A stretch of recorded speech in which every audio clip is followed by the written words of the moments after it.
In this video I want to take a look at question 4 from the Construction Studies Higher Level 2013 paper, and specifically I'm just going to look at part A because it can raise its head in other questions.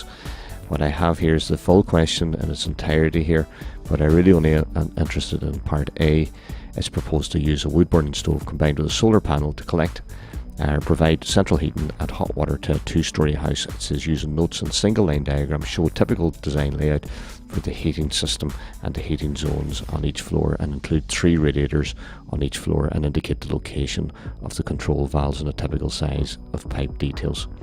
Well, you can see here that I'm using a typical type of exam booklet, and I've opened it up to set up the middle pages here, and what I'm going to do is I'm going to draw out what would be basically a template here that you could go about doing all the connections. So I've put in an angle of a roof, and I've put in these other lines about 9 lines apart on each. You can see I'm drawing the rectangle for the cistern. I have the hot water cylinder, and then I'm putting the expansion tank and the boiler directly below or above each other, as you see here in the diagram, and I've my zone 1 and 2, and I'm going to draw 3 radiators on each of these. So this is what I would start with if I was drawing out this entire part of the question. It's pretty laborious going through all of this here and ensuring that you have everything laid out. It's good practice, I think, to have this kind of thing set up to start off with, and then we divide it up into different sections and we do it one piece at a time. So I have my radiators, 3 on each of the zones. I'm going to use a couple of pens. You can see there a blue and a red pen. I'm going to go around with a pencil first of all to do my connections, and the key to this here is just to divide it up into sections. So my connections to the boiler are first and foremost, and I'm taking out from the top of the boiler, which is my flow, is the hot, going out and servicing each of the radiators. So you can see them highlighted there. And then the second thing that you want to do is you want to go around showing the flow and put on the valves for each of the 2 different distinct zones.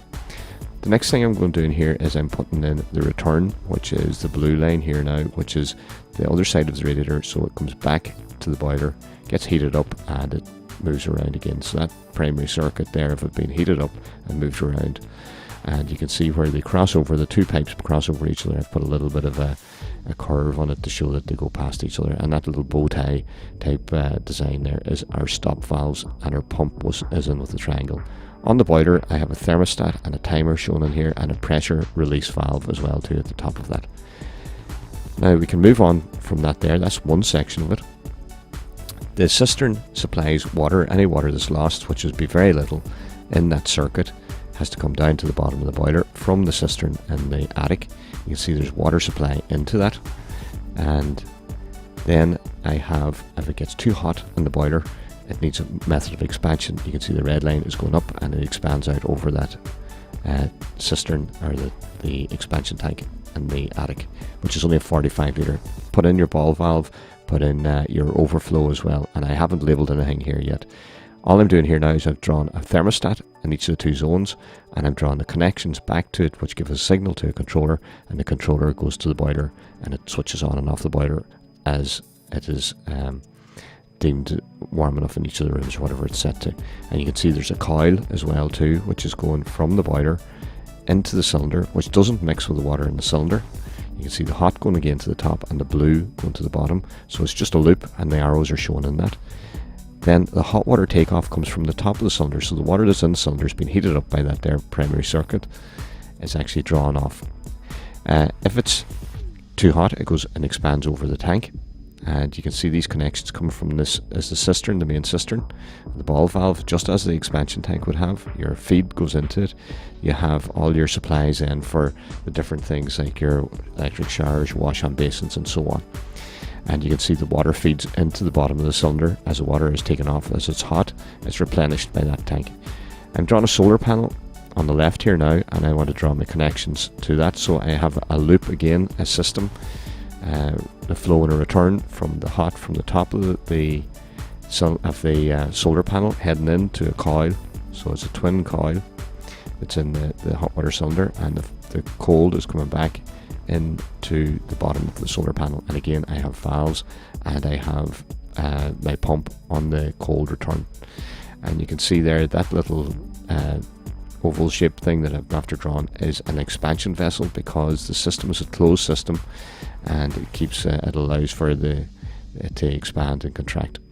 Now what I'm doing is I'm just numbering everything as I go, because it leaves the diagram an awful lot clearer. As you can see, there's quite a few things we have in it. Each of the numbers, as I'm working through them, I'm labeling everything off. Put in the sizes for at least 4 different size pipes.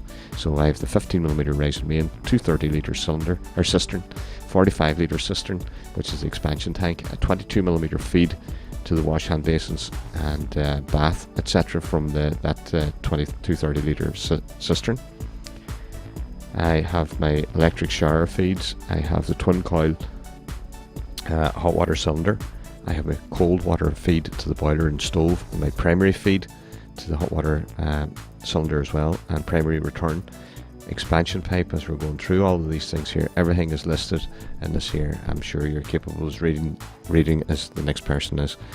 But just label everything in as the numbers are showing here. A few arrows I left out there showing flows and returns. And the secret to being able to answer this here well is to make sure that you divide it up into the parts, make sure that you have everything labelled in and nice and clear, and the colours are a big help as well too. It's one that you can practice.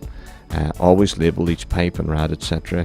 At least 4 sizes of pipes. Always show the direction on the diagram and the optimum pitch for the solar panels, and south, always put in south as well.